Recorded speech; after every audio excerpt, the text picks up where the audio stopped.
Yes, everyone, welcome to our holiday poetry reading and community virtual gathering. Thank you all for joining us. This event is especially dedicated to all residents and staff of skilled nursing facilities in the county. I'm your host, Aileen Cassinetto. I'm the Poet Laureate of San Mateo County, and with me are some of our most beloved and gifted local poets who wish to bring you some holiday cheer and share some amazing poetry. But first, I'd like to welcome one of the hardest working people in our county, Commissioner Virginia Chang from the San Mateo County Harbor Board of Commissioners and the Menlo Park Fire Protection District Board of Directors, two special districts which have been providing essential emergency response services, especially during this pandemic year and year of unprecedented wildfires. I'm delighted she stopped by to greet everyone. Welcome, Commissioner Virginia Chang. Thank you, and thank you for doing what you're doing, because I think that at a time like this, when there are two crises that we've had to manage, just the art and the beauty and the words are very comforting to the soul. And I mean, even if you're reading it or writing it, it doesn't matter so long as it's within you. I think it's been it's a huge comfort. I mean, I'm not a poet like y'all. I'm an amateur poet, but I did write a haiku because I know that this particular poetry reading is kind of honoring the help, I guess the people who are in skilled health facilities, right? So can I just read my little haiku? Please. Okay, it's very, very short, and it's probably nothing as good as what y'all have written. But I think that sometimes, giving help is always generous and very heartfelt, but also receiving help. Sometimes it's very hard to receive help. So my little haiku is: help is a blessing. Receiving it openly brightens long, dark days. And so I hope that we remember that receiving help is just as important as giving help. Thank you for doing what you're doing, because you're giving help and you're receiving it. Thank you, Virginia. It's my great pleasure to introduce our first reader, who is none other than Caroline Goodwin, the inaugural Poet Laureate of San Mateo County, a former Stegner Fellow at Stanford University. Caroline is an educator as well as the author of The Paper Tree and other works. Friends, please welcome our beloved Caroline Goodwin. Aileen, thank you so much. And I'm just so pleased to see everyone and privileged to spend the evening with you and with poetry. And I'm going to read two poems. The first one is from my first book, which came out in 2013, called Trapline. And this is a poem called Invitation. Invitation. Come to the end of the wharf when the last of the tide releases the harbor with its trollers and rigging, its lamp shells and speckled anemone. Come after work when the mind has grown plumes, delicate as tube worms in the driftwood, in the sponge, and scarlet blood star tough as tongues as the sea whip clicking.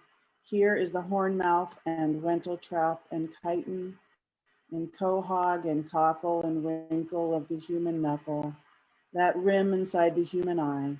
Here a thin film, an eyelid, an iris, surrendering its pupil.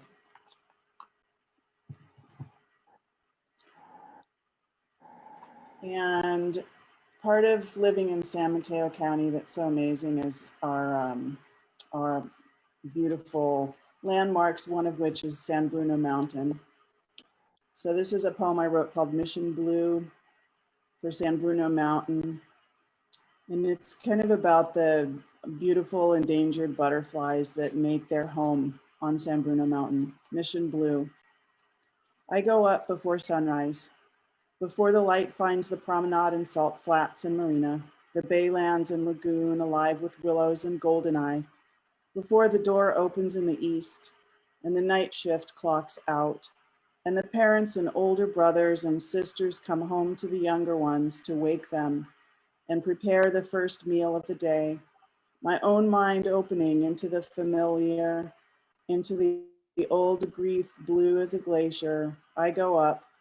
And when light reaches clear water, at the center of every lupin, when blue wings come like a blessing to cover my eyes, there is my grandfather leaving the garden, offering bright lettuce and the formula for a good crop, one starfish under every potato, and a layer of herring eggs in March. Hand over his heart, hand placing the last rose, the sun opening over the bay, into the stone crop, into the blue wings we all hold on to there. Thank you so much for listening. Thank you, Caroline. Our next reader is Megan Brown, a native of New Orleans who now lives coastside here in San Mateo County. Her work has been published by KQED Arts, Forum Magazine, 580 Split, and Social Science Quarterly. When not writing poetry, she is listening to her young child tell jokes. Please welcome Megan Brown. Thank you so much. It's so nice to be here and see so many faces that I've met before, but so many new ones. And thank you, Commissioner Chang, for your words as well. I think giving and receiving help is so important these days. So I'll read two poems, both written in the past year. And the first one is called To Live Here. Each person here speaks a different language. We all understand, excuse me, as we pivot away from the kitchen sink. As a welcome gift, I gave you a rabbit's foot fern, which you let die. How in anger and in whose language do I ask, how could you? You frown at your bruised apple. I close the blinds, sheltering fruit from the sun. We are all home because the virus that blankets the state blocks the roads to our offices. We cannot cross rivers or seas to visit our loved ones this Christmas. First rain stirs up leaves of brown and green and crimson. Every few minutes, an ant skitters across the counter tile, raising eyebrows, pursing lips. You teach me your words for trap, deter, kill. The longer question is, how do we protect the food we take inside of our bodies? To pivot, stall, beautify, the strongest in our house puts up the Fraser fir. Its needles prick the skin. Golden ornaments glow at twilight. I am the one to pull the plug each night. As did my great-grandmother, for New Year's, I will prepare black-eyed peas, which are good luck. Collard greens can be seen as money, cornbread as valuable as gold. I will describe it all in a diagram, which may satisfy or not. In simplest words, I have tried. In a dark purple sky, dozens of constellations spread out like an open hand. Every inch presents a name I will never know, but no less joy, no less gratitude for a universe big as this, big as my own. The future twinkles, a nebula cradles stars that will beam beyond any singular moment of suffering. And this next one is called, thank you. This next one is called A Reason for Thanks. And it's been something I've been working on and tooling with. On my hurried drive to work, where the road curves to pace the Pacific, a coyote leapt into my path. I did not hit him. Now I must listen to the ringing in my ears. Ringing, I said, not singing.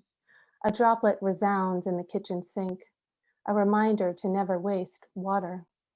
I am learning the older words for it, aqua, vaten, or rama, as the Ohlone Indians alive long before me call it. But rama is more than water. It is the sound of it, the lake that holds the water, how it moves in the creek when there is enough. For all the urban planning we do in this modern day, we do not have to wonder where the water comes from.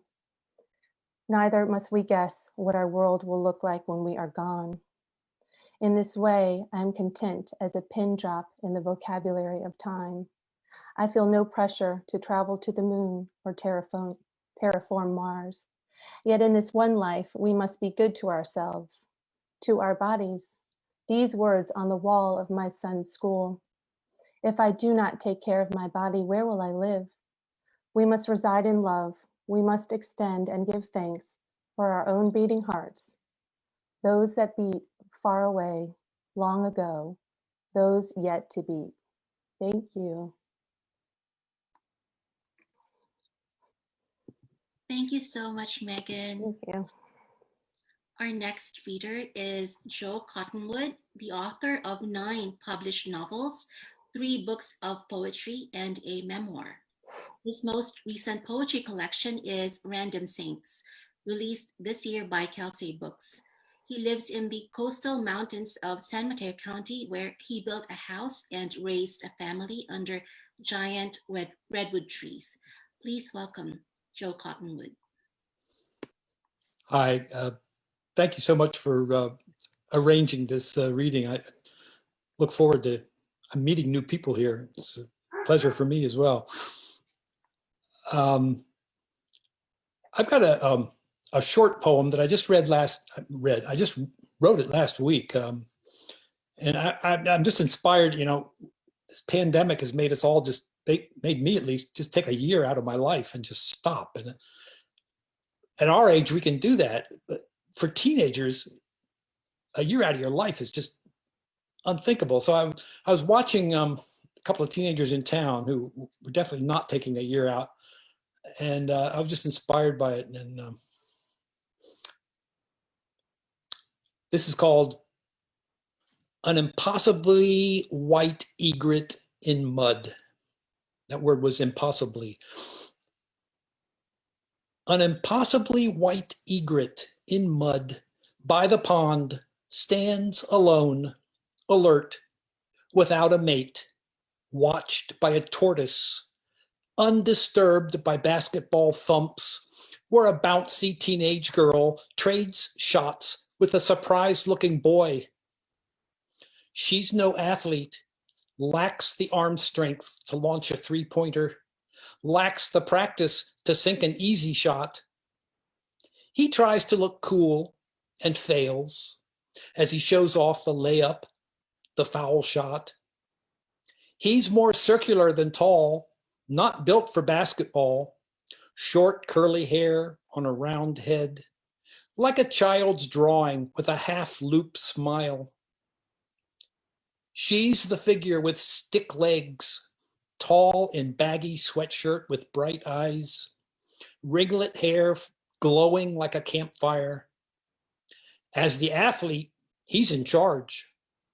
As the female, she knows the score.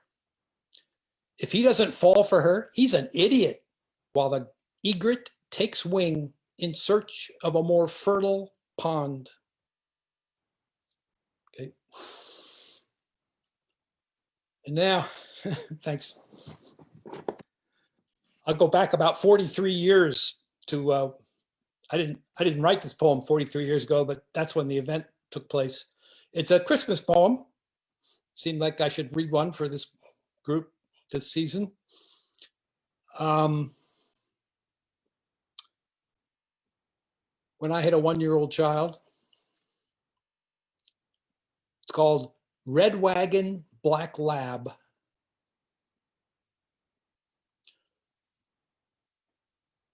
One morning in that puttering Volkswagen from shotgun seat, you touched my hand. I think I'm pregnant. Just now, you say, because you could sense right away.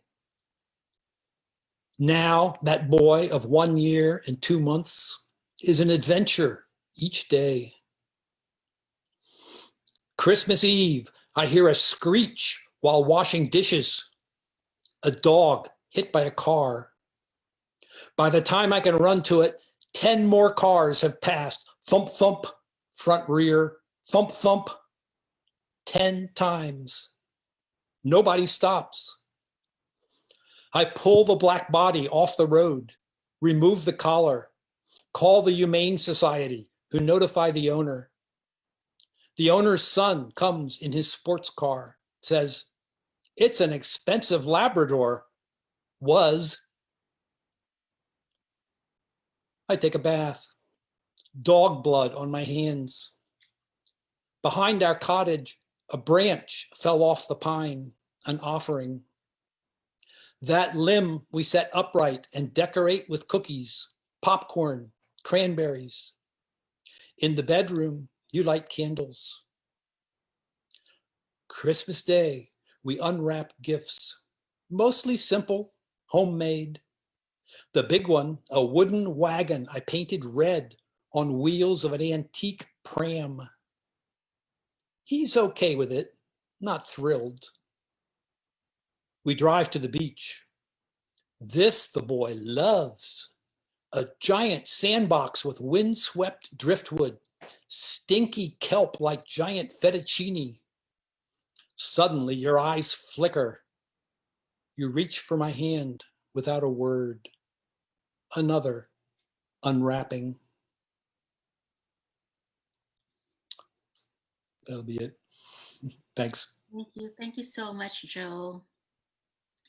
Our next reader is Hilary King, a poet and playwright whose poems have appeared in numerous publications and whose plays have been produced from Atlanta to New York to Sydney, Australia.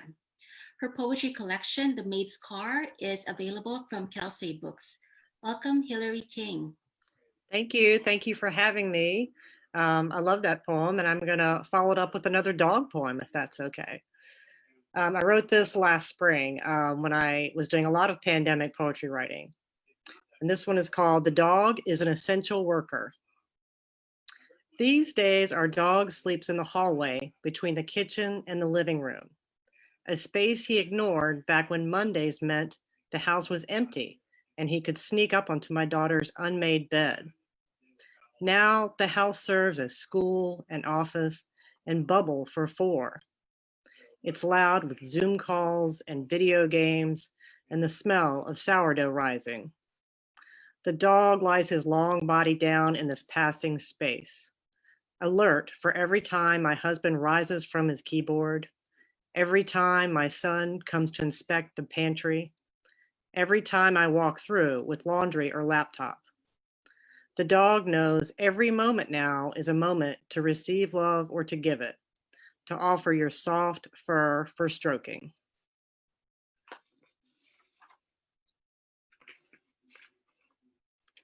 My dog doesn't know we're home all the time. This next one is a holiday poem. I'm kind of slowly working on a little book of holiday poems, and this is about the people who do everything around the holidays.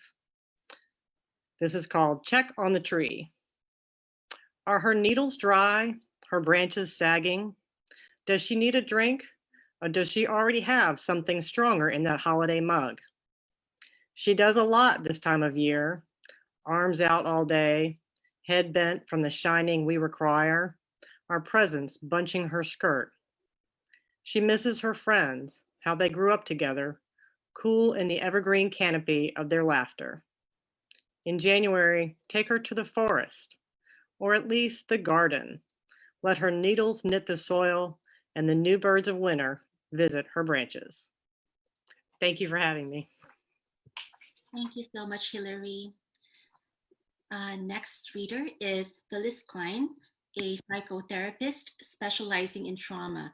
She is also a certified poetry therapist. Her poems have appeared in various publications. She is the author most recently of The Full Moon Herald, released by Grayson Books this year. Please welcome Phyllis Klein. Thank you. Thanks, Aileen. And thanks, everyone. This is really wonderful, and I'm really enjoying the poetry. So I'm going to read 2 stories.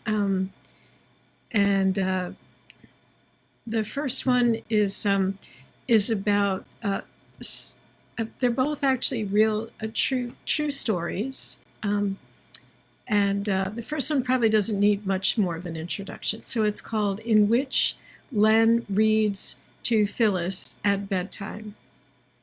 About the spider who can love, writes words into her webs, sends the child in us to the fair every night before sleep.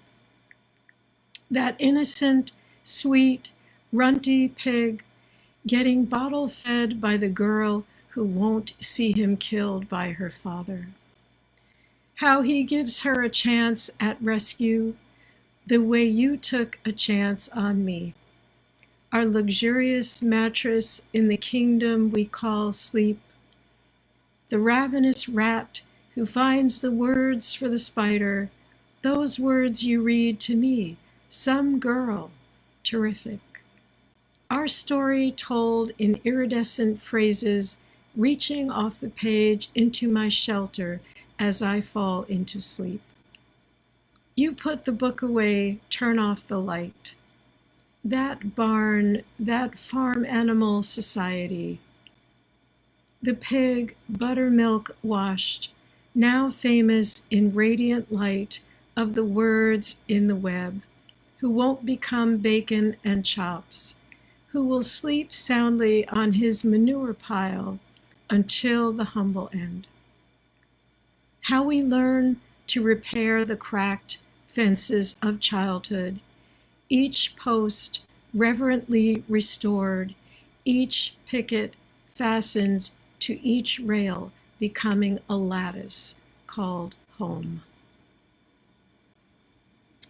So, thank you. And then the next one is in my book. I'll just briefly show you the cover, The Full Moon Herald. And this is a book it's about the news. It's a lot of news stories, and it's also personal stories. And this one is about a man who lives in Thailand who plays piano for rescued elephants in a sanctuary. And the reason he says he does it because he wants to apologize to the elephants for being abused. So the poem is called Paul Barton Plays Piano for Elephants. The piano fountainhead to a congregation of sick, abused, retired elephants. A man's hands skim the keys. Animals stop, listen, flap ears, reach trunks around to sniff aura of the instrument aspect of the man. Elephants straggling about, free now, shielded. The piano sitting on the dirt in a park, surrounded. Picture it, man playing Bach to a creature large enough to kill him, stomp up his keyboard. The elephant stands transfixed. The man gives bananas at first to make a good impression. It helps them memorize his smell, connect him to the sounds. He walks with a group sometimes, the blind ones. Even if they knew where the piano once got its keys, what would they do? Crush it? This cruel, splendid coincidence, this moonlight sonata under the stars, these behemoths swaying. And if you want to find out more, go to Paul Barton on YouTube and you can see this in action. It's really quite amazing. Thank you. Thank you. Aileen, can I make one comment? In Sure. reference to Phyllis's Moonlight Sonata, it's Beethoven's 250th birthday, right? And one of his most beautiful pieces. I played that. Thank you so much. Thank you, Phyllis. Our next reader is Monica Corde, who co-hosts First Tuesday Poets Night. She has taught English and French for many years and currently pursues freelance writing projects and other interests such as hiking, horse riding, photography, painting, and motorcycling. Welcome, Monica Corde. Thank you. Good evening, everyone. I hope you can all hear me well. Thank you, Aileen, for being such a terrific host, for continuing to curate such wonderful events for poetry and for the community. I'm grateful for this opportunity and to be here tonight with all of you. I have a seasonal poem to begin with, and it's called Winter Solstice. The lake is not yet frozen. The leaves have not cracked. A white-tailed kite hovers above the marshes, and evening light, like the pale inside of a peach, gently brushes the feathered wingtips. I delicately linger between daylight and darkness. A white moon rises on the other side, emerging between the webbing of my fingers and the hills beyond. With Jupiter and Saturn edging the horizon, I closely watch the unfolding of nightfall's magic. It is a beginning of the end, not an end to the beginning. The world spins steady, holds me close, carries me with it, turning day into night, thawing and freezing, never once pausing, even for my wondering eyes. Thank you. And the next poem I would like to read, it's about those simple acts like taking a knee or raising a fist, which make all the difference and bring us together even in our isolation. I make this offering with gratitude and a hope that you will all enjoy it. Thanks for listening. This poem is called To Rise, and it begins with a quote. There are 1,000 ways to kneel and kiss the ground. There are 1,000 ways to go home again. By Rumi. We kneel before kings and queens. We kneel before gods. We kneel before altars and tombs. We kneel to hold a child into an embrace. We kneel to show respect, to pray, to plead. We kneel in joy, in grief. We kneel to ask someone to marry.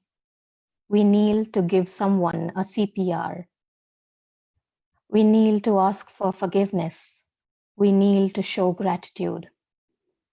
If kneeling is not enough, we need to lean, arc our bodies towards the light, become a Venus thistle. The ire, the cry, the raised fists, we must remember. We must pick up the broken pieces before we move on. The side of the moon facing away from the earth will always be known as the dark side. That is not where we are, but it exists. This too we must remember. We may not know each other, but every story is ours.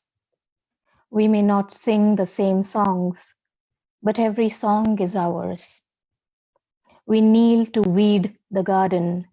We kneel to sow new seeds. Sycamore, dogwood, oak, timeless, persistent. They first grow down into earth, then up towards the light, bending, knowing how to rise. Thank you so much. Thank you so much, Monica. Our next reader is Hilary Cruz Mejia, a 20-year-old Latinx immigrant from Guatemala. A first-generation college student and a queer poet, she is in her second year at Skyline College and has served as president of the Student Poetry Club. Please welcome Hilary Cruz Mejia. Hey everyone, thank you Aileen for inviting me. I'm very excited and I've been very grateful to hear everybody's poems. So yeah, this first poem is that I'm gonna read. It's called In These Days, It Seems Easy to Remember. And I wrote it a couple of weeks ago. During these hard times, I just began to write everything that was coming to my mind. And I began to remember many things, and it goes like this. I remember not knowing how to express my deepest secrets. I remember what happened 300 years ago and the years before those. I remember that they probably haven't found peace of mind. Why am I remembering too many things? I remember What day is today? October 14th, October 4th. 16 more days and the dead is no longer 1 year past. It will then be 2. I remember calling their name every full moon because that is not our moon. I remember stopping for 5 seconds before writing the sentence. Who is interrupting me? Why am I questioning my memories? I remember the movement of my fingers, not too fast, not too slow, medium temperature, like when I am facing the clouds crashing into each other, not too hot, not too cold, warm, like September in Pacifica. I remember your warm heart. It doesn't seem to close up after midnight. I remember the movement of my fingers one more time, not too slow, not too fast, fast. Like the days I used to look deep in her blue oceanic eyes. I remember the blood that is running through my hands. I remember how warm it is, not too cold, not too hot. Like after you run 2 miles in a cold land, I remember stopping and going back to translate. Why can't you translate? Let's just go drink some tea or coffee and go for a walk to feel the wind blow into our face as faces. This other poem, it's called Orbiting an Oceanic Soul.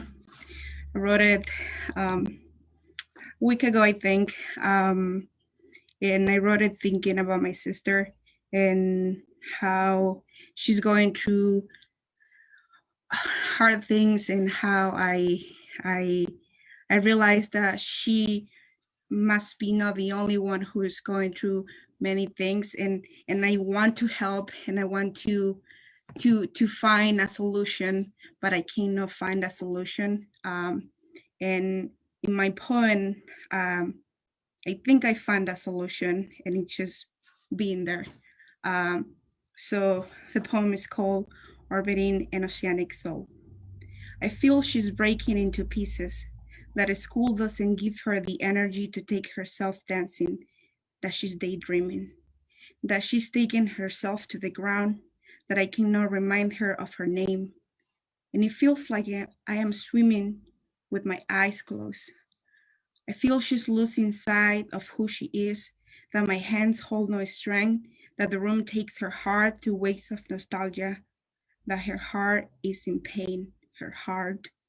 In all the pain of the trauma for 500 years ago, when all those men came in their ships, in all the pain of the day my father left us to travel to the unknown of the universe, in all the pain that society gives to her, with all the pressure she holds in her young soul, in all the pain that takes her world to wonder about the meaning of the inside out.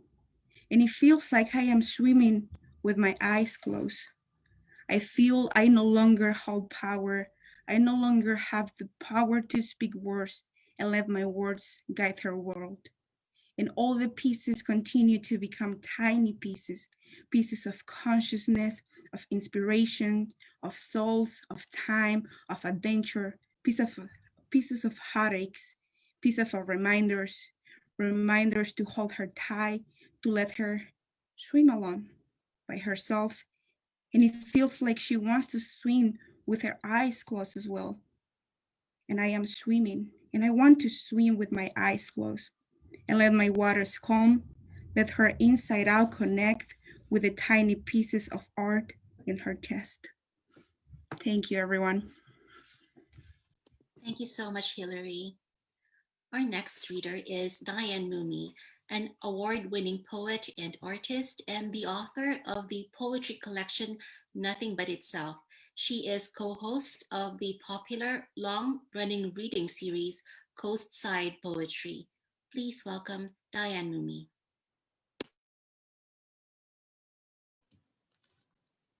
Thank you. Thank you so much, Aileen. I have 2 pandemic poems about doing things we're not supposed to do. Pandemic picnic, a proposal. Meet me at my car masked, and spread a tablecloth, freshly washed, across my hood.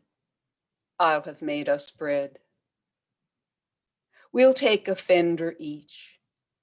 I will reach across with love and gloves to pass you opener and anchor steam.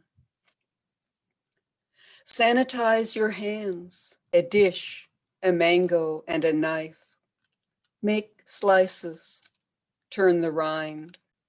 My bracelets will jangle, shaking crispy crackers from the box, arranging cheese with tweezers.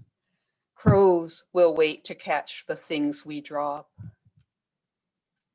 On a plate beside the figs and grapes you wash so well, life boy, I can tell.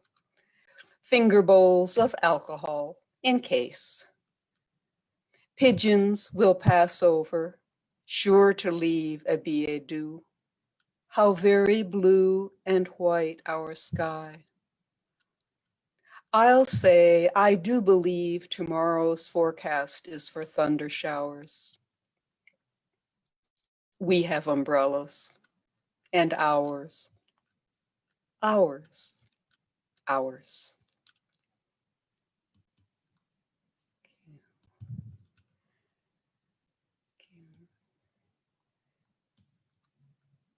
Can you hear me okay? This next one I'm dedicating to the memory of my mother and for all the other mothers and fathers who are living in or have lived in assisted living facilities at the end of their lives. Kiss, Kiss 2020. Tomorrow afternoon, we'll meet outside your house. I'll squeeze Purell into my right palm and gently stroke your left cheek. You'll do the same for me, from lip to ear. We'll make kissing noises, hold our breaths, and being careful not to sneeze, we'll press those pristine cheeks together. Our mingled hair will flutter in the wind. I won't care that you don't ask me in for fear of pathogens. We'll walk companionably onto Pete's, 6 feet between, order matching cappuccinos to go. Thank you. Thank you. Thank you so much. Thank you, Diane. You're welcome. Our next reader is Carol Park, whose poetry has appeared in various online and print publications. She is a longtime Redwood City resident, though she lived in Japan in the 90s. She is currently writing a novel set in Tokyo. Please welcome Carol Park. I found this time as sheltering in place as very fertile ground for poems. And the next two have been written since July. Smoked chickens. It arises from a true event, what happened before my daughter and family unexpectedly came to live with us for 2 weeks. Escaping flames raging close, they come to me hot and panting, crammed within a cardboard box, evacuees from coastal fires. Near the brood, my daughter drives and keeps sealed lips about the news of horrific flames and heat. A dozen chickens mutter and moan in front, while children sit in back, with 2 bunnies, all unknowing of homes incinerated or trees igniting without warning, only hearing the clucking chorus from the box where once teepee was packed. Hens stand on fellow chickens' backs, all pressed and mashed together. They sway to mountain curves, seized by centrifugal force, an hour drive. Their craving grows for water, air, and space to wiggle and flap their wings. Meringue the pullet will suffer no more. Her beak pushes out, then a long neck through unsealed flaps. Her glassy eyes reproach the chicken mama, who grips the wheel for curves and crowded freeway. Meringue knows nothing about it, but makes a break, flops up and out, free! As the hen rises, Mama shrieks, foreseeing feathered breast, blocking her vision, and a not so hot way of death. With one hand, Mama crams the rebel hen inside the cardboard pen, while her children laugh uproariously.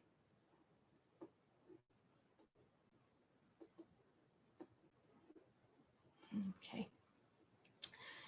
And the second poem came out of a guided meditation given by a poet friend. Felt the poem itself was a gift to me. Let myself listen. When I allow the hearing of that larger voice, not that old and guttural hiss, when I listen, really listen, to the spacious voice, my subterranean soul knows love. I, yes me, feel loved, receive power for the winding climb of the giant tree where life intertwines delight. I'm proffered a staircase, a way to spiral up around the silver trunk, past gnarls, lines, and furrows, even a hollow holding the ash of loss. I ascend to branches birthing finch, crow, and sparrow alike. They open small and deadly beaks, and songs and caws burst out, their melodies floating and dampened in the leaves. Pliant circles with sawtooth edges. I touch them, sharp yet tender, and amid their green I climb, circle songs of love and largesse, basking in delight. Thank you so much, Carol. Next reader is Tony Press. Tony tries to pay attention, and sometimes he does. He is the author of the short story collection Crossing the Lines, as well as the poetry e-chapbook Equinox and Solstice. He loves living in Brisbane. Please welcome Tony Press. Thank you, Aileen. Thank you, everybody. I have two to share. Rules change. My mother, who was born 100 years ago, never failed to laugh when I once again reminded her to use her seatbelt. We drove you kids across the country and back, plenty of other trips too. Wyoming, Texas, Tahoe, more, before anyone ever heard of these things. And you all turned out okay. She was both right and wrong, as often we are, yet would have hooted herself into apoplexy had she lived to see shiny helmets upon tricycle riding tots. Rules change, but voices remain. That this is so is a truth to be savored. And this one, thank you. This day, this pizza. Eating cold pizza beneath an ash-filled sky, but better because between the ashes and me, constructed by hands now unknown, is a roof. Who built this roof, ceiling, floor? Who built this house? It dates to 1937, this house. Changes have been made, but the core remains. A house on a hill, a little town near the bay normally visible through windows and from the porch. Today, though, beneath a dreary sky, the bay appears only in memory. Sometimes I notice and appreciate. Sometimes I don't. 5 states I've lived, and even more decades. 41 addresses. Who made the pizza there? Who grew the crops, built the roads, apartments, homes? I don't believe in heavenly bodies, but wouldn't it be nice if the creators of this house were looking down now, looking and seeing me, sitting and smiling despite the fire-ridden sky, enjoying the walls, the floors, the cold pizza. Sometimes I notice and appreciate. It can take prompting, but it happens. Thank you very much. Thank you, Tony. Our next reader is David Rudiger, a retired social worker and costume shop owner who writes something every day. He spends his time walking Pacificus trails, gardens vigorously, and reads voraciously. Please welcome David Rudiger. Hello, and thank you, Aileen, for organizing this poetry reading. It's really something. I was born in Illinois and was raised in cornfields. So when I came out here to the Bay Area and got an apartment next to the ocean, it just blew my mind.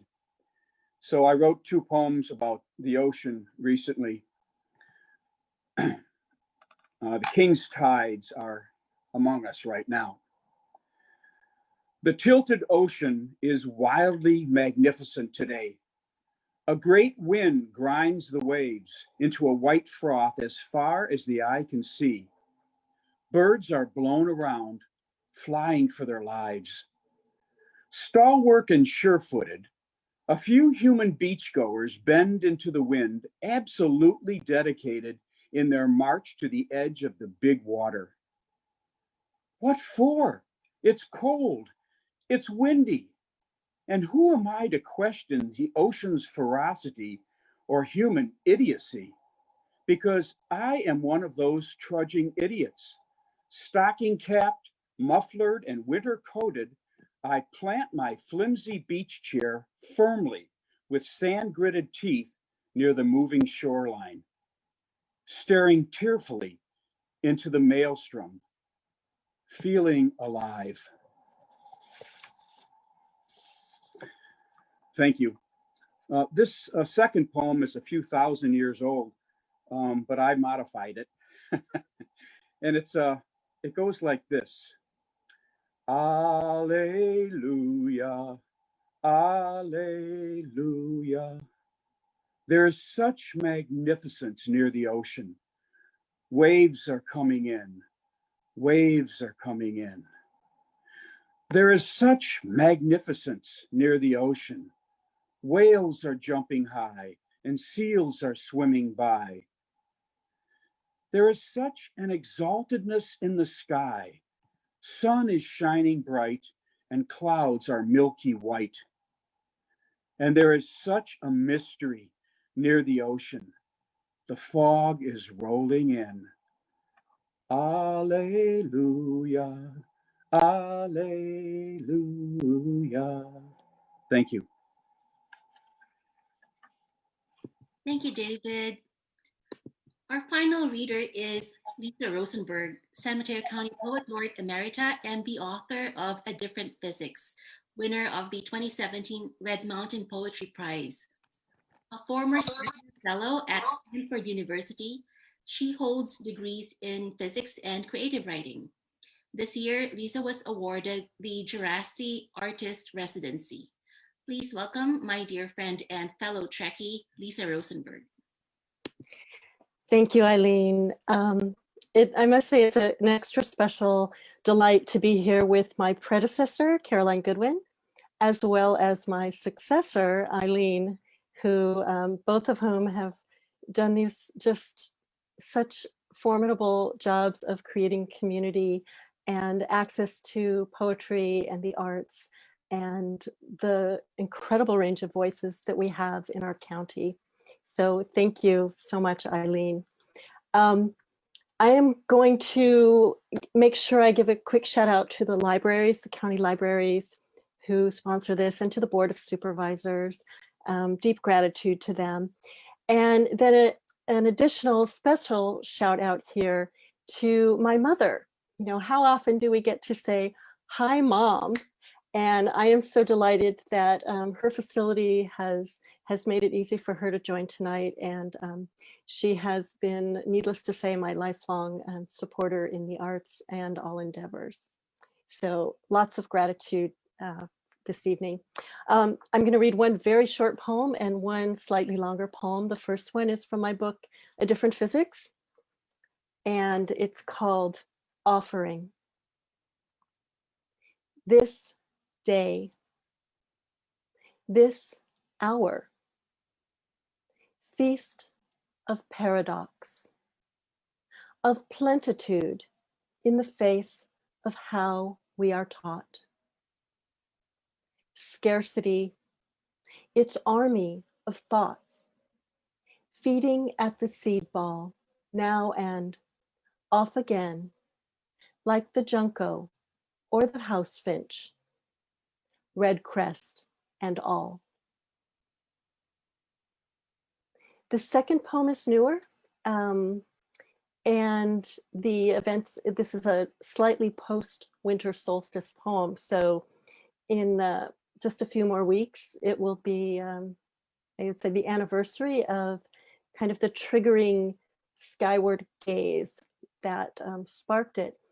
But in the 2.5 years it took for me to find the time to actually allow the poem to take shape and hear where it was bringing me, I discovered what it was telling me, and it really was about learning to expand my sense of kinship. Dear neighbor, Jupiter or Venus, whoever you are, low on the horizon, upstaging the stars, about to drop behind the roof and tree line, this post-solstice, after the storm, bare night. No moon to obscure you, no clouds, no glass between my eye and your light, glint of our shared star, cast back from your face, through gas and dust and vast quiet spaces we have yet to claim. No matter the era, the hour, no matter which god or temperament the ancients assigned you, can we gaze without finding our likeness or planting it there? And there, you ride your arc unfazed by names, formulae, mythology, or musings, constant as the constellations we trace, a luminous dispassion without script or score, guileless, my unwitting mentor, bright despite the distance and because of it, steadfast along the center-seeking path of our kindred orbits, warmth at the core. Thank you all. Be warm and well. Thank you, Lisa. I think we have time for one more round, if that's okay with everyone. Lisa, do you mind starting? I'd be glad to. I actually, thinking we might do this, I brought a poem by Lucille Clifton that I thought is both literally and figuratively uplifting. Blessing the boats. May the tide that is entering even now the lip of our understanding carry you out beyond the face of fear. May you kiss the wind, then turn from it, certain that it will love your back. May you open your eyes to water, water waving forever. And may you, in your innocence, sail through this to that. Thank you, Lisa. David? This is for my mother. When Mama did dishes, she'd take off her ring into the soap dish, and then she would sing softly, so softly, while humming a tune. I'd climb on the counter and stare at the moon. I asked Mama, how come you take off your ring? And she said, darling, not to tarnish the thing. And then she'd hold me and squeeze me with wet, soapy hands and tell me about love and her gold wedding band. She said, darling, you're precious like your brothers and dad, and I love you and I need you. And if I never had another thing in this world except each one of you. And then she kissed me and she kissed me, and I knew it was true. Now, Mama, she died, and yet things get passed on. Some things remain, and some things are long gone. I married, had children, and quite a few bills. Time is so precious with so many hills. I still had that soap dish for most of my life. But one day, my son, he broke it all right. He was 6 and he was sorry, a misthrown baseball. Crying, I held him, no big deal after all. I said, darling, you're precious, more precious than this, as we stared at the floor at that old broken dish. Then I kissed him and told him I loved him, I do. Tears down our cheeks, we both knew it was true. Life's like that old soap dish all broken with love, like fathers and sons and mothers above. And if I could have just one more good wish, I'd wish for that ring in Mama's soap dish. Thank you. Thank you, David. Tony? This isn't quite as old as Alleluia, but this was actually written by me in 1971. I was 21. Please, good friend, tell me what it's like to be who you are, and I'll tell you about being me. I'll talk of love and lust and lost sleeping bags, of dope and wine and windows and fog, of New England colors and LA smog, of Nixon and Reagan and hopes and fears, beaches and mountains, smiles and tears. But I wonder if I'll ever tell you about being me. Tell me what it's like to be who you are. Thank you, Tony. Carol? Christmas feast. Crocheted cloth and silver atop the table where I, siblings, and parents splendidly dine. For days prior, Mom measured, stirred, and baked, but fine homemade rolls, Nor's dip, cukes and carrots, cheese sauce, broccoli, pecan apple pies, everything prepared at home. After marriage, my honey joins, and then come our 2 babes, demanding simplify. For the eve, pizza. For the day, Mom's bounteous spread. We moved to Tokyo and chomped Kentucky Fried, its rendition of Christmas feast. But I mix and roll as Mom did for the 25th. Moved back to America, I find Mom aged, unable to execute our beloved feast. We dine out. In tight quarters, children squirm, and the din constricts our talk. My young ones turn adult, work and marry. Now I put out hummus to please the Turkish dear one. And for the second hubby of Chinese descent, fry noodles from a favored restaurant, 2 types. Though I find changes at first hard to swallow, weeks later, when recalling our laughter, our chatter, I love these new feasts more than former fare and silver. Thank you, Carol. Diane? This is another poem for my mother. And I don't know if you can see this, but this is the necklace that it's about. Nothing else to touch. I'll wear this now you're gone. Haircut, square cut aquamarine. A father's gift to daughter, daughter to daughter. I'll wear it now. Had you left a house, I might have walked your halls, pruned your roses, drunk the last of your coffee. Had you left a cat, I might have combed the elf knots from her fur, sat with her beside your ghost on the porch swing.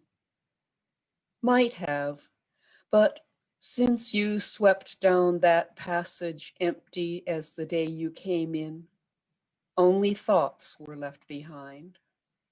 Mine. And aquamarine. I will wear it. Thank you. Thank you, Diane. Hilary Cruz Mejia. Thank you. If you don't mind, I'd like to read a very short poem in Spanish and then I'll translate it. It's called Conciencia Colectiva. Terminé mi sentencia, ahora llevo el llamado del universo. Mi lengua de serpiente, mis manos indígenas, mi alma cósmica. Soy la serpiente y el jaguar, un fantasma y una bruja. El tiempo en el viento, los gritos de los esclavos, el perdón de la tierra, la rabia de Chakbolay. Terminé mi inocente sentencia y mi cósmica conciencia despertó. In English is collective consciousness. I finished my sentence. I am carrying the call of the universe, my snake tongue, my indigenous hands, my cosmic soul.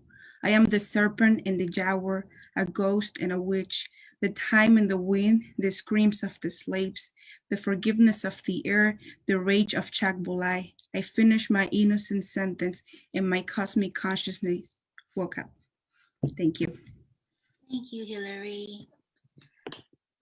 Monica?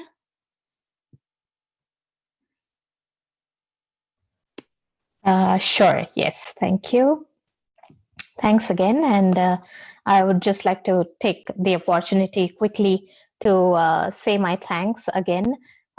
Such delightful poems. I would like to thank each and every one of you. It really fills my heart with all the warmth that we need in this cold winter time. And I also want to give a big shout out to my mom, Smita, who zoomed in from India, and a couple of my friends, Charmi and Poonam, who could join this evening to support me and to support poetry. Thanks again, everyone. And the poem I would like to read is in accordance with the theme and where we are. It's called In the Zoom Room. Nearing the end of this year, I can't say why, but this place is a comfort.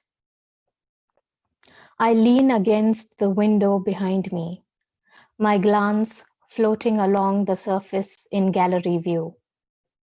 Matching names to their faces, I wait. A lone candle flickers in the far distance of someone's living room, warms the hearth, part of my soul. And each one of us has only words to give. Our understory is rumbling with conversations, with odes, villanelles, a haiku, a dirge.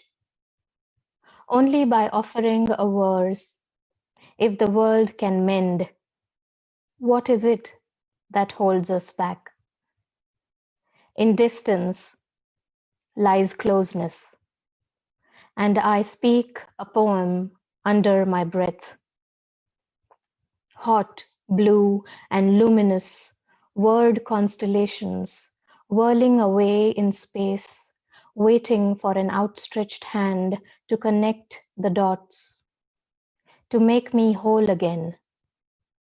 It is so comforting to find the link that connects you with the other half of your kind, where love and words are waiting to embrace you. And I feel blessed to be where I am right now. Thank you so much, everyone. Thank you, Aileen. Thank you, Monica. Phyllis? Yes. So this is a continuation of the theme of bedtime stories. And I wrote it a long time ago, so it's fun to come back to it.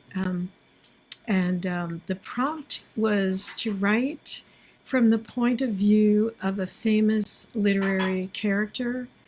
So if by the end you don't know who it is, I'll tell you. The story I didn't tell. When I married you, 1,000 of your wives' corpses covered my path to the altar. My father tried to dissuade me. I only wanted to save those remaining and put an end to your vengeance if I could. In private, I'll admit I cringe from your tainted touch, your criminal mind. My 1,000 sisters murdered to avenge your one cheating wife. My dreams overflow with them when I sleep at all. That's how my 1,001 stories help us both, distract us from your cruelty and violence. In the book about me, I am not afraid, but don't believe it. How have I done this night after night? Thought up the genies, the jinns, the wandering mysteries, like water drops, forming a lake, forming an ocean, keeping me alive another day and then another. Don't be sad for me. I have used my mind for peace. I have done what I could in a disaster. I have traveled in secret. I have altered the veil of bedtime forever. Oh, shall I tell you who it is? It's from Scheherazade, The 1,001 Nights. Thank you, Phyllis. Hilary? Thank you. That was my guess. This is a pandemic poem that I wrote recently, just kind of a check-in. It's called The Boat of Us. Calm seas now, all of us know our quarter. My daughter hammocked between math and her cat. My son below deck, ascending only for the night watch. Headlines blow storms into our course, tearing holes into the sails. My husband mends them at night with Shakespeare and Scotch. Some of our numbers succumbed over the summer. Waves swept our goodbyes away, even as we said them.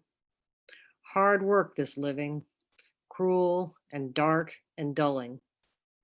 Only the sky by the horizon is bright, and we aim for that light. We'll see land again one day. We'll row ashore exhausted, excited, our faces changed by this long voyage under the cloudless sky. Thank you, Hilary. Joe? Okay, can you hear me now? Is it good? Okay. I'm one of those who had to evacuate my house this summer because of wildfires. Fortunately, it stopped about 2 miles from my house, so I survived. But it kind of left, I mean, you start thinking, this 2020, what else could go wrong, you know? And then I wrote this poem on September 9th. That was the day that the drifting smoke of wildfires just blotted out the sun in the Bay Area, and I'm sure you all remember. And I had to drive to Half Moon Bay that day, and I had my headlights on. I mean, it was black out there, you know, it was night. And I ran my errand in Half Moon Bay, and you could see on the faces of people, you could just see in their eyes above the masks, that the sense of dread and fear, and at the same time, the sense of we're all in this together. There are no differences among us anymore. If you can't count on day following night, what can you count on? You can only count on each other. And so I wrote this poem that same night, and I haven't changed one word since then. It's called One Day There Was No Day. One day there was no day. No birds sang at dawn because there was no dawn. We walked our dogs by flashlight. One day there was no sun. Through smoky veils, you could stare directly at a floating tangerine. One day there was no noon. Owls hooted. Crickets chirped. Porch lights never dimmed. Deer wandered the streets, blinking tears of soot. One day there was no I, no you. One day we were we, scared, seeking touch. Please, hold my hand. That's it. What a beautiful poem. Thank you, Joe. Megan? Hi, yes, thank you. Thank you, Joe, for sharing that with us. It almost made me change what I wanted to share because in tribute to you.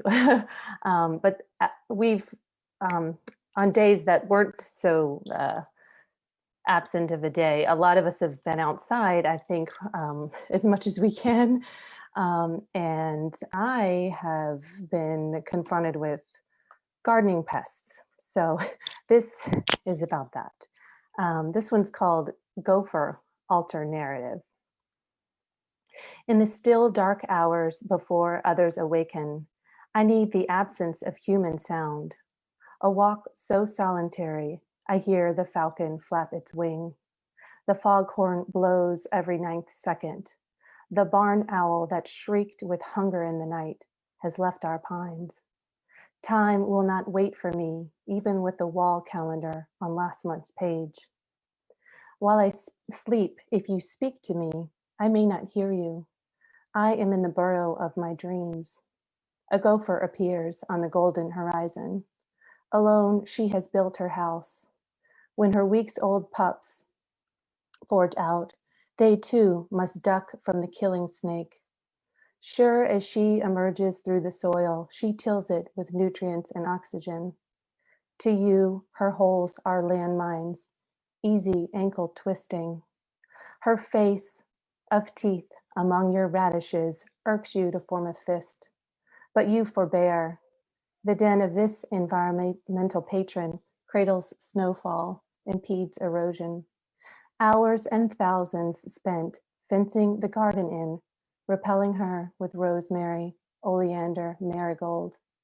As with any formidable enemy, there is a thing in her we can love. She only does what she knows, eats to survive, digs to keep on living, hides to stay alive.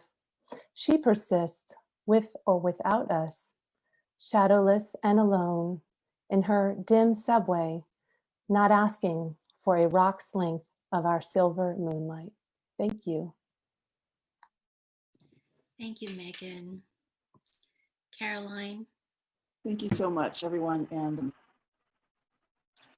it has been really soothing and wonderful to hear everybody's voices and to think that there are people all over the world really listening in. And when I was Poet Laureate, it was so fun to meet all these different people from all over the county and to learn about this incredible place where we live. Just so much diversity. I think there's something like 33 languages that are spoken in San Mateo County, and people really take care of one another. And one of the ways that we do that is by promoting different voices and poetry and just, you know, kind of holding each other up and making space for one another. So I'm super grateful.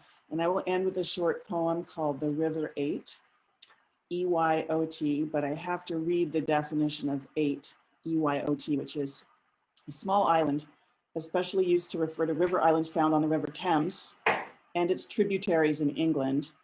Eights are typically formed by the deposit of sediment in the water, which accumulates over a period of time. So these little islands are made when the river kind of circles around itself. And this is from the paper tree called The River Eight.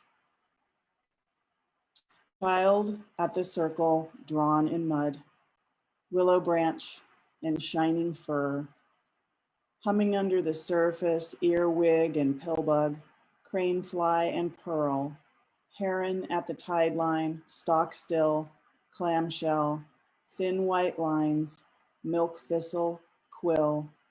Hold out your hands, open your heart. Here's where the world slides in. Thank you. Thank you so much, Caroline. At this point, I'd like to call back Commissioner Virginia Chang, Kirali, for some final words. Thank you. Oh my gosh, this was absolutely beautiful. And I know that when the Harbor District has its swearing in ceremony, we definitely want to call on you.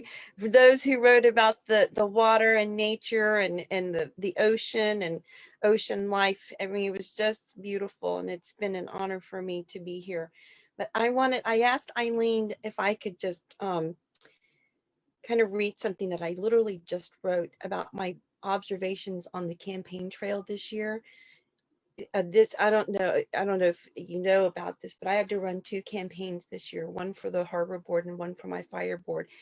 And during this time, we had to deal with COVID-19, and we had to also deal with the CZU lightning fire, which was, as Joe said, in this southern part of San Mateo County. And the Harbor District had district elections for the first time. And the district that I was running in was ravaged by the fires.